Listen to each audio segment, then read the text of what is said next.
Hello students, this is exercise number 6 of the Progressive Monthly Magazine March 2022 on the speed of 100 words per minute. Start. In India, we have taken the socialist path. Our socialism does not envisage choking off private initiative. In fact, we have stood and we do stand now for a mixed economy in which both the public and the private sector are active. We do not want the state to do everything because, apart from this not being possible, the state is not able to undertake everything. It is also not desirable for the state to do everything. What then is our socialism? It means that the state takes upon itself the responsibility for wiping out poverty, for initiating steps which will increase production, for modernizing our economy by establishing key modern industries, for enforcing social purpose in all economic activities, for reducing disparities and setting right the historic inequalities between different classes and different regions, and in particular for checking and preventing the growth of monopoly. Now, all these are the responsibility of the state, but they are also the responsibility of industry and of all those who are interested in the growth of the nation.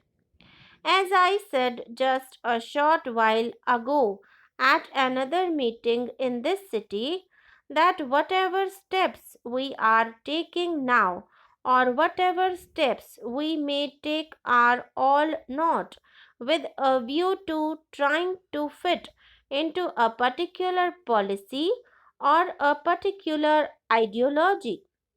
The policy and the ideology itself are made for very practical reasons and to meet the needs of the people.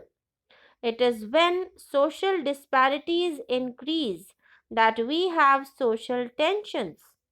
It is when there is social tension that problems of law and order and instability and insecurity arise.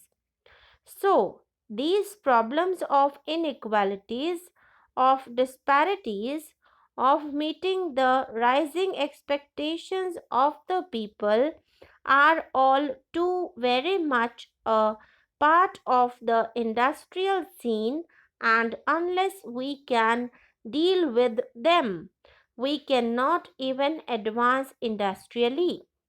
This task, which is so enormous, cannot be accomplished unless everyone, every section, does play its part.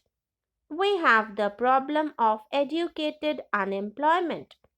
It has arisen partly because our industrial development and other development projects have not been able to keep pace with the rising number of educated young people.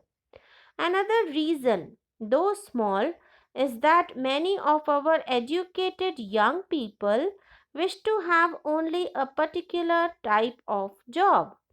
They would like to work in particular places and cities rather than in villages, on the mainland rather than on remote islands or in the hills. So, we have a situation where we have areas in India which are in need of engineers, of doctors, of mechanics, and many other such specialized people. This lead to new problem of unemployment in the country.